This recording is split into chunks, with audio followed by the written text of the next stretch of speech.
Hello, everyone, and welcome to the Victory Loves Company podcast. Today is March 3rd, 2018. I'm Conrad Agdarian, and today we are going to talk about something very exciting, credit cards. That's right, you heard it here first, credit cards, very exciting. There are a bunch of different credit cards that are out there, obviously, and today I'm going to talk about different types of credit cards and their potential value in your wallet. Now, I know this might seem like a very low complexity topic, but I'm going to sift through some of the cards that I have personally owned or currently own and just kind of skim the surface of these cards. I want you to note, please, that no one has paid me to mention the following cards. So this is not an advertisement for any of these financial institutions in any way, shape, or form. I do this podcast out of a labor of love. So these have just been my personal experiences with it. I've had a great run with them so far. Let's get into it. There are about 3 or 4 different main areas that credit cards fall into. You can have travel benefit cards, you can have cashback reward cards, balance transfer cards, or 0 or low percent APR credit cards. So at this point, you want to start thinking about what type of credit card would best suit your particular lifestyle.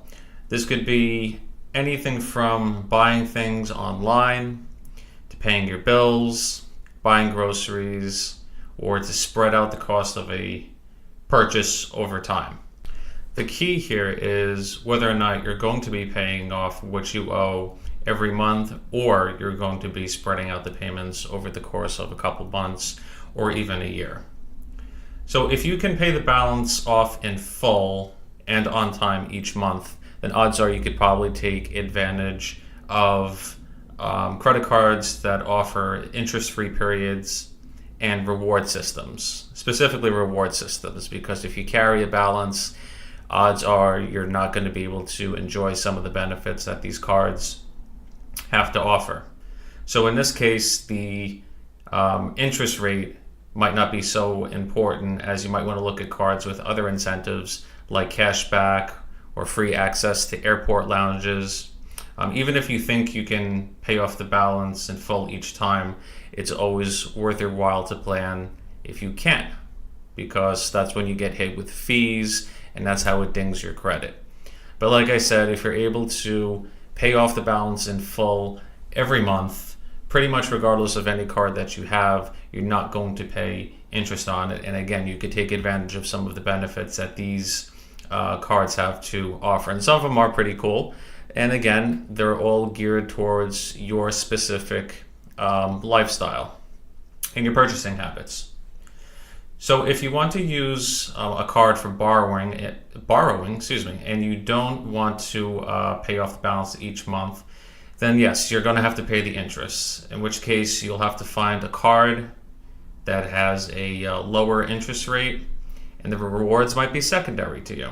So the credit card offers from each of these financial institutions change over time. So by the time this podcast is being recorded, which is February of 2018, what I'm about to read you is the most accurate information that is depicted from their website, and again, from past experiences that I have had. So let me apologize in advance because I suck at reading out loud. But I want to give you the most accurate information. So some of the bullet points that I have here were taken directly from the website, because I want to give you the most accurate information that's out there. Because like I said, these things kind of change yearly. So I'm going to start at the bottom and I'm going to work our way up. So what are some good starter credit cards? Starter credit cards are good for students. They're good for people that have no or very limited credit history, or for people that are making the trek to repair their credit, whether it's from bankruptcy, a lot of late payments in the past, or just people that want to build up their credit. These cards are good for that. So to start here, it's important to know that your credit score is one of the most important contributing factor to your eligibility for these credit card applications. There's some tools out there that you can use to figure out what your credit score is. I use Credit Karma. It's a free app, and it's good to get a general idea as to what your credit score is. It's not going to give you the most accurate. You might even find some things on there that might be a little surprising, but not alarming. But it's good if you want to get an idea if you have really good, average, whatever. It'll give you kind of like a ballpark, so you have an idea of what cards you can be eligible for. Some of these credit card companies have a lot of in-house credit score calculators. They all go by different fancy names, but they all accomplish the same thing. If you want to do your research by yourself, I personally recommend going with Experian. Go to Experian.com and just input your information there, and that will give you probably the most accurate credit score and credit history, so you can make a more accurate decision-making plan as to which card you think you'll be eligible for and ones that you don't. So let's start with some beginner credit cards or some student credit cards. The first one would be the Discover It card. The good thing about this card is that it offers 5% cash back on each rotating quarter. When I say rotating quarter, every 3 months they change the categories around. This is very similar to the Chase Freedom card, which kind of does the same thing. It offers 5% cash back on things like for example, the first quarter would be wholesale clubs. The second quarter might be like grocery stores and gas stations. The third one might be just like dining and restaurants. And the fourth one might be department stores or whatever. I don't know. It usually depends. The good thing that Discover offers that Chase doesn't is that Discover will tell you what the categories are in advance. So you know what you're getting involved with for the entire year, whereas Chase will only tell you what the next category is going to be for the next quarter. So anyway, getting back to this card. New card holders will get their cash back matched at the end of their first 12 billing periods or the first year. And for students that have a 3.0 GPA or higher are also eligible for an annual $20 reward that is posted either to their account, or you can get that back in the form of cash. There's no annual fee for this card or any foreign transaction fee, and there's also no fee for paying late once. So they give you a one-time late grace period, and then after that, that's where your fees come into play, and that's how cards make their money. So late payments will never increase your annual percentage rate or your APR. The only really drawback with this particular card, as with any cards that have rotating categories, is that you have to activate the bonus cashback categories every quarter. And Discover isn't widely accepted as Visa and MasterCard are, which are the two big players in this arena. So be aware that if you're studying abroad, or if you can't be bothered signing on to the website and making sure that you're eligible for that particular quarter, then stay away from cards like this. But overall, this is a good starter credit card. Another good one is Journey by Capital One. This card boasts 1% cash back on all purchases, and if you pay on time, they give you an additional 0.25% for that month. So you can get a potential 1.25% cash back if you are responsible with it. There's no limit on the amount of cash that you can earn, and the rewards will not expire, which is also that was a big sticking point with me with some of the cards that I have. Is some cards will have their points or their rewards expire after a certain amount of time, but most don't. But just keep an eye out for that. With the Journey card, you can also get access to a higher credit line after making your first 5 monthly payments on time. The card doesn't have an annual fee or any foreign transaction fee. You get fraud coverage, which most cards do anyway, and you get to pick your monthly due date that works best for you. So those are the two that I would recommend if you're kind of starting out or if you're looking to do damage control. So the next thing I'm going to get into are the best cash back credit cards, which are my favorites because I love cash. So the first one I'm going to start with is probably the one of the more simpler ones. It's a Bank of America card, and it's called the Bank of America Cash Rewards. You get 2% off of groceries and wholesale clubs, and 3% off of gas stations. It currently has a 0% APR for the first 12 months or for the first year. This is one that I personally have, and it does not have an annual fee. Another thing you want to look for is the sign-on bonuses for these cards. A lot of them do to entice you to go with that particular company. Some don't. Some like to fall back on that the rewards are so good that you don't really need a sign-on bonus. But this particular card has $150 worth of online cash rewards if you spend at least $500 or more in the first 3 months. So again, this is a very simple cashback card. It'll save you a couple bucks on groceries. If you go to Costco a lot, it'll save you some money there, and it'll give you 3% off of gas. Anybody that uses credit cards to pay for their gas or to fill up their car, this is what I've actually noticed. I don't know about other parts of the country, but over here in the Northeast, there's always two different prices. There's the price you pay for cash, and then there's the price you pay for if you use your credit card. The credit card price is always a tad higher, but what I've actually come to realize is that increase comes out to exactly 2%. So if you're paying $2.50 a gallon for cash, your credit card price would be like $2.55 a gallon. That 5-cent increase just so happens to work out to be 2%. If you're going to use a credit card to pay for your gas when you fill up your car, make sure that you're able to have a reward system that pays you 3% or more. Otherwise, it would be cheaper to pay in cash, or for the most part, it'll kind of balance itself out if you pay in cash. Any gas station that boasts that it's the same price, whether it's cash or credit, is just a fancy way of saying, yeah, we're just charging you the credit card price, so there is no discount for cash. So again, find and use a credit card that will give you at least 3% or more cash back when you fill up. Moving on, another card that I own is the Chase Freedom.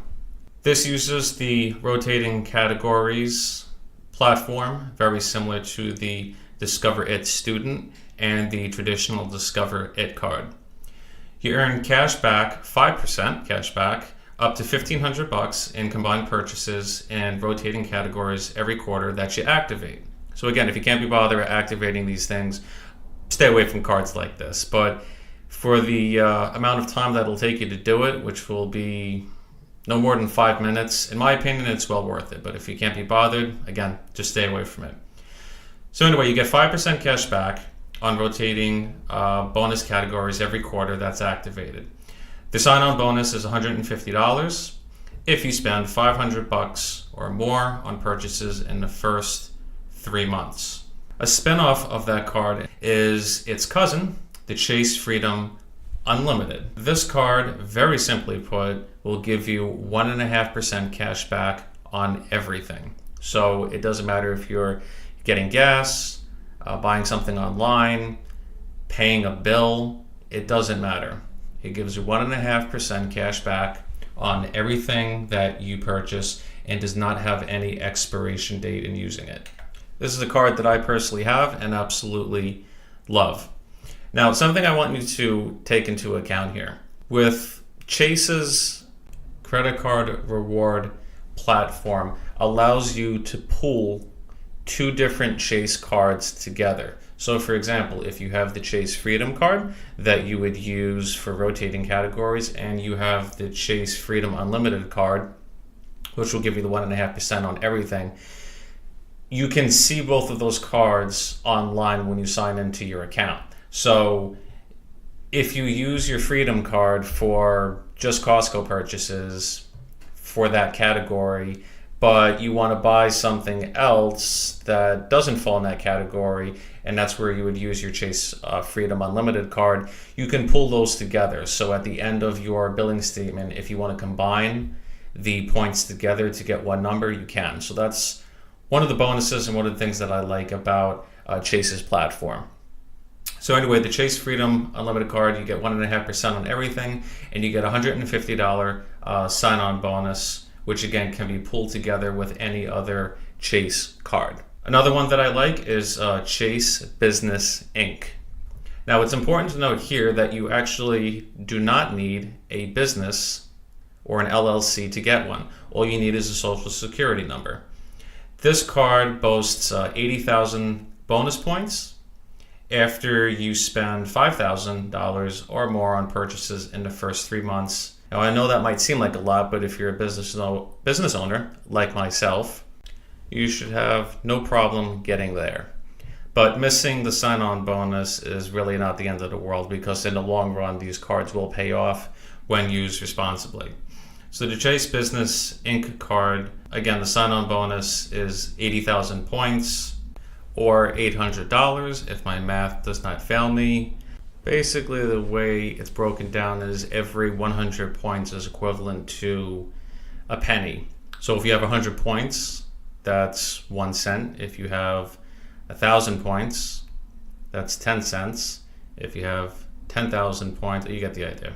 The rewards, you get 3 points or 3x on combined purchases on anything that you do at the post office, like shipping or UPS or FedEx for that matter. So if you ship a lot of stuff, this is a good card for that. Also, you get 3% back on cable, internet, and phone services. This is not limited to just landlines. So if you have a cell phone that you use for business, like I do, you're able to take advantage fully of your cell phone bill, and you'll get 3% off right there. Other areas that this card thrives in would be advertising. So if you do a lot of advertising on social media platforms, this is where this card really has the opportunity to shine. So if you take out ads on Facebook or on Bing, Yellow Pages, or Google, you're able to take advantage of the 3% cash back that this card has to offer. It does boast a $95 annual fee, but if you utilize it to its full potential, as I just outlined, you should have no trouble meeting that. Another card that I have as a spin-off of that is just the Chase Business Inc. Cashback card. So right off the top, they're going to give you $300 as a sign-on bonus after you spend $3,000 or more in the first 3 months. The Chase Business Inc. card, you have to spend $5,000 or more. This one, you have to spend $3,000. But the benefits here I like a little more, because you get 5% cash back on combined purchases for office supplies. So if you go to Staples or Office Max or anything like that, you get 5% off. I personally do a lot of my office shopping on Amazon, so that's something to look into. But for those who actually like the brick and mortar stores, this is a good way to get you 5%. It also gives you 5% on cable, internet, and phone services. So again, if you have a cell phone that you use for business or a landline that you use for business, you get 5% cash back, as opposed to the 3% that the Chase Business Inc. offers.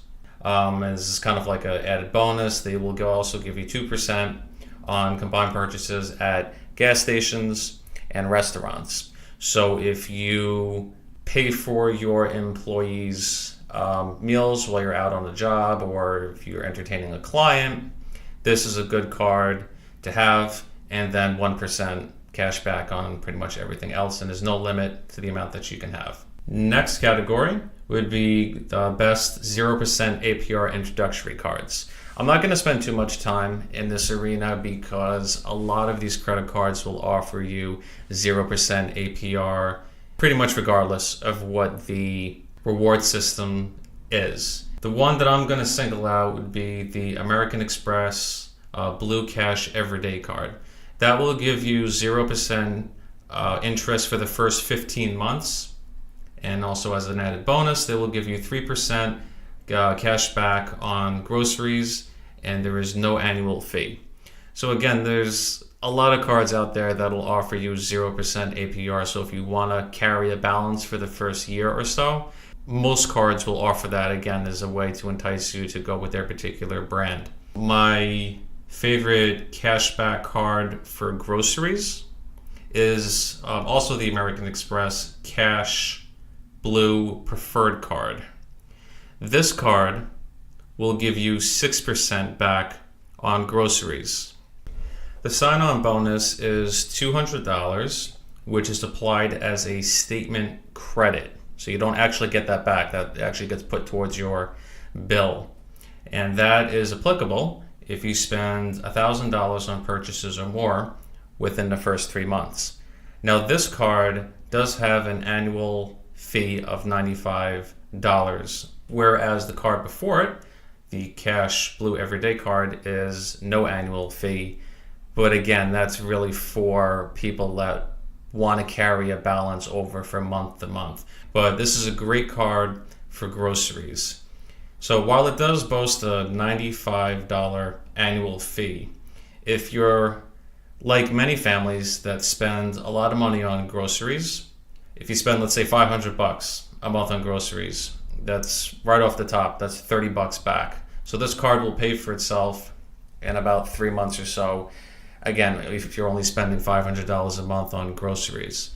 The way I have figured this out is that groceries are expensive as hell, and they're more expensive. I've also noticed that bananas seem to brown a little faster when you purchase them yourself. So now let's talk about the best travel rewards cards, which is a very competitive arena. The first one is probably the most simplest out of all the ones I'm going to list, and that's the Bank of America travel rewards cards.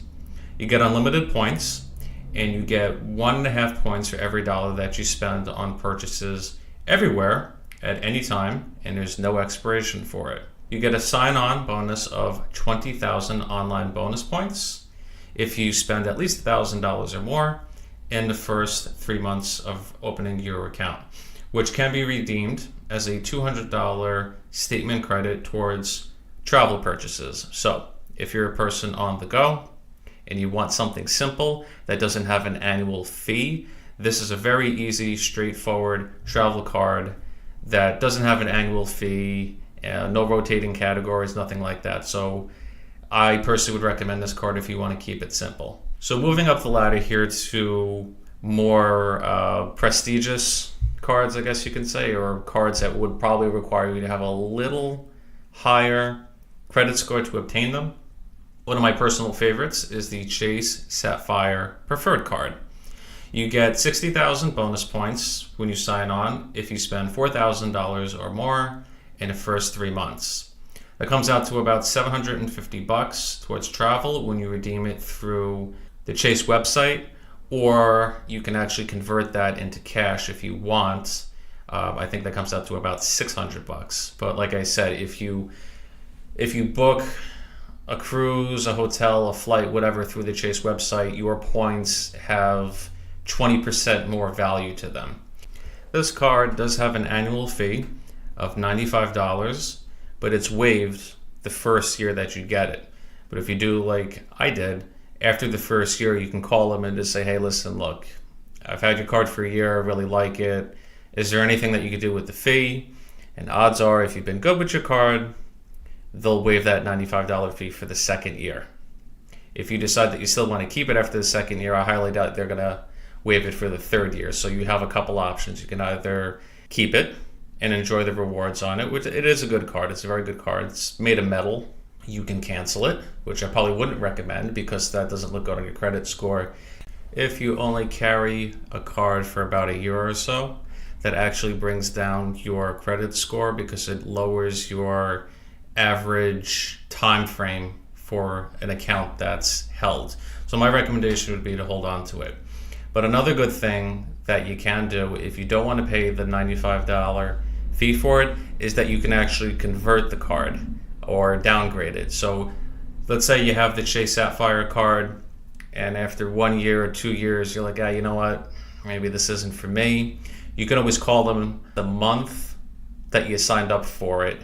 So if you did it in like May of 2017, you can call them in May 2018 and just say, hey, listen, I want to keep the card, but I don't want to pay the fee for it. Is there a way that I can downgrade to like the Chase Freedom card or like the Chase Freedom Unlimited card, which both don't have annual fees, and I think they'll be more than happy to do it. The only downside to that is that you're not going to be able to take advantage of any sign-on bonuses that the card that you're going into will offer. So please keep that in mind. Its older brother of the Chase Sapphire card is the Chase Sapphire Reserve card. When it first came out, it was all the rave for Chase. They had a sign-on bonus of something like 100,000 points when it first came out, and I think it was so popular that Chase realized they were almost giving away too much money, so they eventually dialed it down to 70,000 points.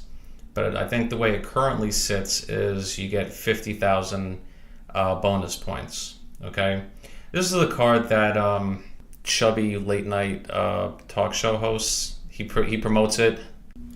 He's got that like pretentious English or Australian accent. What's his name? James Corden. So this card, the way it currently stands, is you get 50,000 bonus points after you spend $4,000 or more in the first 3 months. Benefits of this card is probably one of the best in its class. You get 3 times the points on travel and dining from airfare, hotels, restaurants and cafes, whatever. The kicker here is that it has a $450 annual fee, which is applied from when you get it, not after the first year. Now, before you freak out and say, oh my God, $450 a year, that's a lot of money. Yes, it is a lot of money, but it's worth it if you travel a lot. But the card won't actually cost you $450 because there's another added bonus from this card. They give you $300 annually as a travel credit. So again, if you make frequent trips, if you dine out a lot, whatever, they give you $300 automatically as a credit towards your card. So the card doesn't really cost you $450 a year. It actually costs you about $150 a year because, again, that $300 travel credit is applied to it. So you're reimbursed for every anniversary year that you have the card. And then lastly, the card that rivals this one would be the Citi Prestige card. Again, this was designed to rival the Chase Sapphire Reserve card. And the main benefit of this card is that you get a complimentary 4th night stay for free at any hotel of your choice after a minimum 4-night stay. Has a $450 annual fee, but again, I know that might seem like a lot, but you also get a $250 annual travel credit, which will also give you free access to airport lounges. With this card, you'll also earn 3 times the points on air travel, hotels. You'll get 2 times the points on dining, restaurants, and entertainment. If you are looking to book a villa in Bora Bora or Oahu, you basically, if you spend 4 nights at a hotel, you're going to get the 5th night for free. And if the cost of the hotel comes out to be, well over $300 or $400 a night, right there in one shot, this card is automatically paid for because you get that extra night for free. So it's something definitely to take a look at. One honorable mention that I want to spit out here would be the double cash card. What's tricky about this particular card is it was designed to rival the Chase Freedom Unlimited card, which gives you 1.5 points on everything. The Citi Double Cash card gives you 1% on all purchases and an additional 1% on when you pay it back. So it's just a fancy way of saying you will get 2% cash back on pretty much anything, anywhere, at any time. Now the kicker is this card does not have a sign-on bonus, and the points for it expire after a year if it remains dormant. So if you don't use your card after a year, you basically lose it. Now, I always put this card up against the Chase Freedom Unlimited card because, again, there's a lot of freedom, as the name implies there, as to where you can use it. So in the long run, the Citi Double Cash card will actually be worth more as opposed to the Chase Freedom Unlimited card, because even though you get a hefty sign-on bonus with the Chase Unlimited, the Citi Double Cash will kind of make up for that over, depending on what your spending habits are. It could take, well over a year, maybe 2 years. So the Chase Freedom Unlimited is good for now or for the immediate future. But again, in the long run, that 2% on everything is going to outweigh that 1.5% on everything, despite the sign-on bonus or not. So that's definitely something to think about. My last honorable mention is the Fidelity Cashback card. This is a hidden gem, in my opinion, and one of my personal favorite credit cards as an everyday card. The good thing about this card is, just like the Citi Double Cash card, you get 2% back off on everything that you purchase, and there is no expiration date for it. The only kicker with it is that you have to have a Fidelity account in order to have this particular card in your possession. So if you have a checking account or a brokerage account or a money market account through Fidelity, you would be eligible for this particular card. I personally think it's very underrated, as 2% on everything makes a big difference, because all the other cards that I mentioned in this podcast will give you 1% on everything else, and the main categories like restaurants, dining, travel is where the bonus points are. But for non-bonus points, again, if you're looking to purchase something online that's maybe not Amazon, if you're looking to pay a bill, if you want to buy furniture or whatever, you're only going to get 1% on that. The Fidelity Cashback card, you get 2% back on everything, but again, you need to have a Fidelity account to do so. Now, I have a Fidelity account. It's one of 2 brokerage accounts that I have. It's the only one that I manage, and you can set it up where the rewards and cash back that you get can be automatically put into your brokerage account. It sits in there in the form of cash, so you don't have to invest it, you don't have to keep it in there. You can just simply have the rewards transferred into the Fidelity account and then move it over to your everyday checking account or savings account if you don't have it through Fidelity. But basically, you need to have that account in place in order to move it around. But again, I love it. They gave me a very hefty and generous credit limit with it, which I haven't even come close to exceeding. So it's something to think about. I'm going to talk about brokerage accounts and investing 101 in a later podcast. I will single out Fidelity because that's what I have and that's what I use to trade and buy my securities with. It's easy to use, and I'll go into detail about the brokerage accounts and why it's important to invest at a later point in time for another podcast. So there you go. Those are my personal recommendations for travel, cashback, and 0% APR credit cards, which I hope you will use responsibly. So if you have a lot of money that you want to spend and you absolutely have no idea what to do with it, I'm going to read you some very prestigious credit cards that are literally made out of gold and other precious metals, some even with diamonds. Maybe you might want to look into the JP Morgan Chase Palladium Visa card. This exclusive credit card, it is made of actual palladium and gold and etched with the cardholder's information and account number. It's available only to those with a high net worth and who have investment banking relations with JP Morgan and their wealth management team. This lovely card only has a fee of $600 a year, and if you're lucky enough not to be charged a foreign transaction fee, a late payment fee, or cash advance or withdrawal fee, there is literally no spending limit.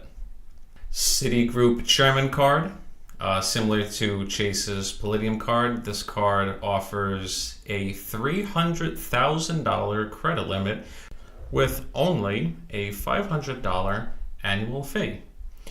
One of the perks of this card is you have 24-hour concierge service, travel upgrades, and access to private airport lounges, and much more. If you haven't figured out by now, I'm reading this part strictly out of fun, as pretty much no one I know affluent enough to hold any of these cards, but it's just fun to read, and it's fun to imagine.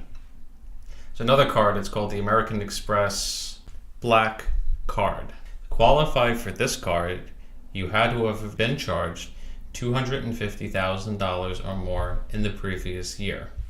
So if you have an extra $7,500 that you have no idea what to do, you can pay this card a one-time fee and then an annual fee of $2,500. Now, naturally, the benefits of these cards are impressive. You get a dedicated concierge and travel agent, complimentary travel tickets for companions, free nights at select hotels, and access to numerous airport clubs, and plenty more. And then lastly, to bring it home, my personal favorite, the Bank of Dubai First Royale MasterCard. It's probably the most prestigious card you'll ever hear of because it is trimmed in gold and has a diamond set in the center of it. This card comes with absolutely no preset spending limit and is obviously intended for those people that don't really need to worry about interest rates or annual fees.